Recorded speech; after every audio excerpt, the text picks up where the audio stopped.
going to go probably to the favorite racetrack of all the Formula 1 drivers. Welcome over here to the real masterpiece of a racetrack. The track closest to the place where we spent our high school formative years, and the track that we will today do in the all-new innovative F1 26 cars. You know, it's actually a lot of fun to drive, and you know, not only have to incorporate you know, your true pace and obviously your ability, but also how smart you are. That's right, this is what only the one circuit can do.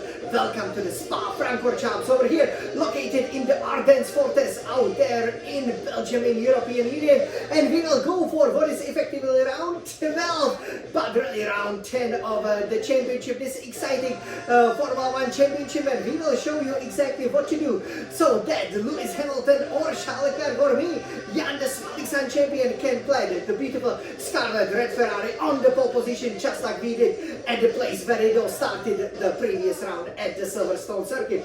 So over here, the plan to make you the Formula 1 champion with Scuderia Ferrari is first to climb into the cockpit of this beautiful SF1000T818 Formula 1 racing simulator. And then we will go to the forest, study a little bit obviously about the history and also how successful Scuderia Ferrari we were here, and why this track is very special. Even though I actually haven't been there, it's kind of the only track that my parents went to, but I was too busy obviously mastering my high school studies at the time, and why it is very special, especially for Michael Schumacher, and what very special record I equal here as obviously. And this weekend I will also be chasing that fourth victory here at the Spa-Francorchamps circuit. We will then talk about the setup, and of course you will probably see me dominate in F1 25, so how about in F1 26? Actually, you know, we've done what we haven't done so far, because this is only the fourth hot lap with the F1 26 cars, and we put in a very similar setup you know, to the F1 25 cars, and it works as a beauty. We are immediately at the 100 Formula 1 drivers level. Then we will go on the warm-up lap. We will show you the straight modes, which I think, you know, they did a little bit of a mistake, you know, with these, you know, especially, you know, coming out of the Blanchy mode and, you know, on the very short start-finish straight. So we will discuss how to deploy the active arrow in a straight mode, and then we will, of course, go on the hot lap. And, you know, yeah, can we be aiming again to be the 105 seconds around this magnificent circuit? Well, that would be quite amazing with these cars, as we will be aiming for, you know, to get probably within 110 seconds. That's how much of loss there will be at some of the long stretches like the Camo Straight and the run down to Blanchy mode. So, are you ready to master this historic, iconic, the legendary Spa-Francorchamps circuit? Of course you are. So let me climb over here into the cockpit of this beautiful scarlet Ferrari, of course in my wonderfully designed fashion, that without the HP logo, that F1 26 fashion would look absolutely amazing. And yeah, you know, let's take a look at it. So obviously, you know, yeah, it is a challenging circuit, and the conditions could also be very challenging. So over here, let me introduce, of course, Belgium to you guys. As you can see, lots of the wonderful circuits. We started from Catalonia, went through Austria and Great Britain. Now we are going to go here to Belgium. So obviously, it is the only track that is kind of in its original configuration, you know, over 7 kilometers in length. And as Scuderia Ferrari, we managed to win here 18 times. Obviously, most notably with Michael Schumacher, who claimed that historic 7th Formula 1 world title over here at the track where he's gotten his first Grand Prix victory. Now, we've gotten only 14 pole positions. It can be a little bit challenging, obviously, with the changing conditions. 19 faces left, 52 podiums, so we almost guarantee to end up on a podium over here. But now, obviously, we are aiming for a world championships. And look at the beautiful scenery. If you like Austria over here, you will definitely like here Spa and Belgium. So before we go, you know, on some nice bout of ice cream of the Belgian chocolate flavor, let's take a look over here at you know, the setup. So over here we've done what we usually do not do. So over here with the fuel load we stay at the 10 kg, 10 kilograms. But now we decided over here to change it a little bit. So how? With the aerodynamics, right? So the active aero is, you know, there at quite a lot of locations we have to say, in fact, you do have, I believe 4 kind of zones. So here we will go with our favorite front wing arrow of 12 and rear wing arrow at 10. It felt great in F125 and it's surprisingly the case in the F126. Now here for the transmission, so differential adjustment on throttle will be at 100%, differential adjustment off throttle at 60%. You can see sometimes people would prefer to have it more unlocked when you off the throttle. Man, but what that means is when you hit the brakes and turn, the car, it's easy to spin it. So, this transmission gives you that stability that is absolutely critical as you want to tackle every corner the way it's meant to be tackled. For the suspension geometry, front camber at minus 3.50 degrees, rear camber at minus 2.00 degrees, front toe out at 0.00 degrees, rear toe in at 0.10 degrees. Again, we keep it all the way to the minimum, which might be a bit difficult, obviously, if you are running a real Formula 1 cars. And here, with the suspension, I mean, for the first time, we were kind of playing with it, and this suspension is very, very similar to what we had, last year, and it works really well with the all-new generation cars. Suspension, front suspension 41, rear suspension at 1. That firm and soft balance is actually very important because it keeps the car surprisingly stable. Now, the anti-roll bar I think is very, very important. Front anti-roll bar at 16, rear anti-roll bar at 17. I cannot understate, just like I did in the hot lap for F125, how the stiff anti-roll bars are very important, that they, minimize the amount of the body roll coming into the corners, like after, for example, like home. As you obviously, going through some of the hairpins, and for example, through bus stop chicane, you have to really throw the car right and left. The change of direction is gonna be great, and this anti-roll bars will allow us to do that. Front ride height at 23, rear ride height at 48. Now, for the brakes, front brake bias at 56%, brake pressure at 100%. You can see people figure out that's what the Yannis Maliksan champion do, so I better do so as well. For the tires, front right tire pressure at 29.5 psi per square inch, from left tire pressure then at 29.5 psi per square inch as well. Again, we want to maximize the top speed. You will see, the so-called clipping, or when the car runs out of the battery, as we will often be kind of cruising in a top speed, and of course, at least we have to give the car something, to kind of milk every bit of the top speed that we can. Tire pressures can do that. So rear right tire pressure at 26.5 psi per square inch, rear left tire pressure also at 26.5 psi per square inch. Again, the way I'm setting it up is that the car is stable, but also you can really attack it, especially with the higher reps that you can deploy, so that you can deliver amazing lap time. So over here, this is what Lewis Hamilton was talking about when he said that the cockpit is actually white for this year. Even though, of course, as Ferrari fans, we would prefer the whole car to be all red, like for example in the 2007-8 seasons. So this is the setup, and now let's go to the track that I managed to be on a pole position 2 times, won it 3 times, gotten 3 fastest laps. I've also been on a sprint pole and gotten a sprint fastest lap. So here, let's go on a flying lap. Okay.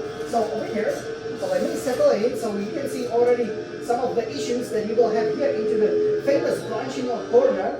Okay, and over here, so we will be approaching the bus stop chicane at the 7th gear. Here is the straight mode, and you will be, going down to T. This is OT. OT means obviously overtake, so you gotta make sure that you are within 1 second of the car ahead. The pit entry is very difficult, but thankfully you only stop once, and it's such a short rundown over here, because you will be going very slow through the start-finish straight, that it doesn't really cost you much time. But you will see in my race, can be costly. So over here, now you would, before you would have the DRS, but you can see the straight mode really starts after the start-finish straight.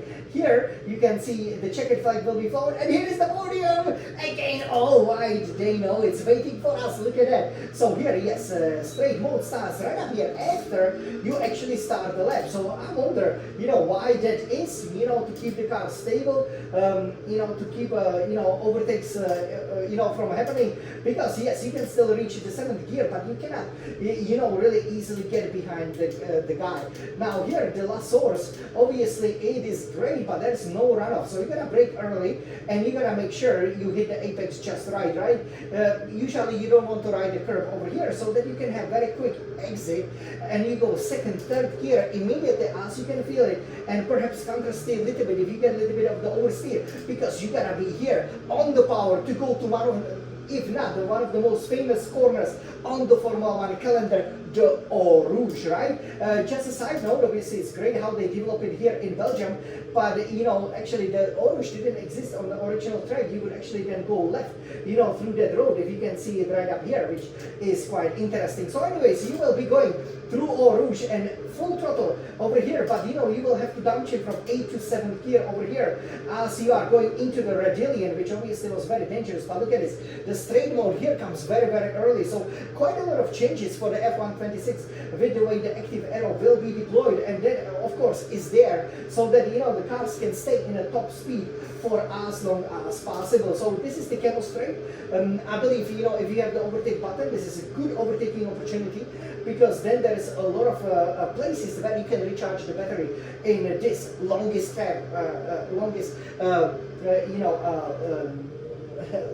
lap of the Formula One calendar in terms of the lap time, but also the distance. So yeah, it's only 44 laps, but again, that gives you lots of opportunity to recharge. So it will be interesting how the cars can handle it. You can brake quite late, but not that late, so at the lap home, you can still hit the curb over here. It's surprisingly stabilizes the car, and early turn in over here, because you do not want to be touching this other curb over here, and fifth gear to actually stabilize the car, so you don't end up in a wall like Charles Leclerc over here. Early turn in, fourth gear, fifth gear, but you know, this curb is very, very dangerous because you can bottom out. It's kind of round, so you know, if you get on the top of it, you know, you can't move, so just keep your foot planted and go over here to the hairpin, which you can with this setup attack confidently, downshift to the third gear, and again, you know, be hugging, you know, that inside curve over here. Just be careful. We lost a lot of the aero, so you have to be a little longer patient, you know, as you get on the throttle here. Fourth gear, early turn, absolutely essential. Play with the high revs, go to the fifth gear, and here immediately straight mode, which will help you into the run down to Pouhon. Now Pouhon has always been a very, very exciting corner, but just like Eau Rouge, you know, when you will be approaching it at the 8th gear, you downshift to 7th, but the car can't handle it, at least when I just only did the 10 laps of the practice. So you go to 6th gear, full throttle, then 7th gear. You know, again, here you would be actually, I guess, deploying a lot of the battery, because you know, it is easy over here, you know, to get some significant lap time, especially after, you know, the braking here into the Malmedy. You can go later on, but then because you know, through Malmedy you definitely cannot go full throttle easily. Fourth gear, car stabilizes, you go to the fifth gear, but that actually also helps you to recharge the battery. Then go down to the fourth gear, again that helps with recharging the battery. Fifth, sixth gear, you can ride the curbs quite high, but it is not so necessary, because for stubble, sixth or seventh gear, sixth gear, and maybe down to fourth, you know, minimizes that kind of the shifting performance that you have to do, but it enables you to get on the throttle very, very quickly, because this is the round down, really to plunge more. Here you can go full throttle over here, as obviously some of you know, the old cottages are gone, replaced by some new kind of modern, not so architecturally gifted structures. So here, you know, very quickly you will go to 7, 8 here maybe, but then you will just be hitting the top speed, because here you will very quickly go out of the battery. No straight mode here. I wonder why. I guess because, you know, FIA is afraid that the cars will be unstable, but we are F1 drivers. It means that plunging mode is not so much of a challenge, but you probably want to downshift, engage the straight mode here, go to the bus stop chicane. That will help you a little bit with the top speed, but yeah, it's quite interesting over here. So this would be the warm-up lap, and now everybody, let's go on a hot lap with Jan, the Selection champion, who has put in some amazing performances over here over the years. Are you ready? Okay, let's go. Let me stay in the first gear. Let's go now, Selection champion! This is for Franco Charles!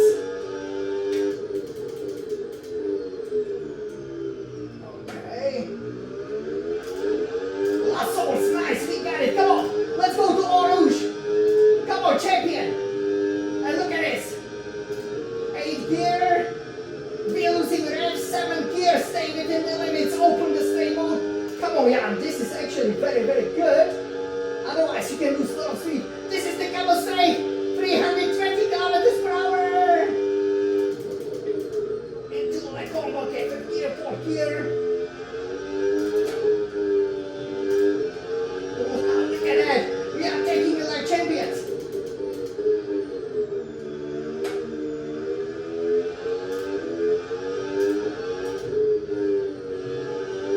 Let's go down, let me get straight. Oh God, this is looking good. Can we beat the time? This is too hard. Yes, we within the limit. You know, there's a very little downforce.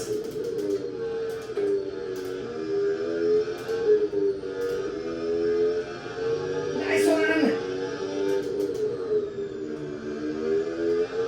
And some early on it. Come on, yeah, come on. This is an accomplished lap. And over here, let's put in that 50-50 split energy of the ice and the ES212 mode is here. Okay, let's go with the straight mode. Bust up chicane. Nice and steady through the gears. Okay.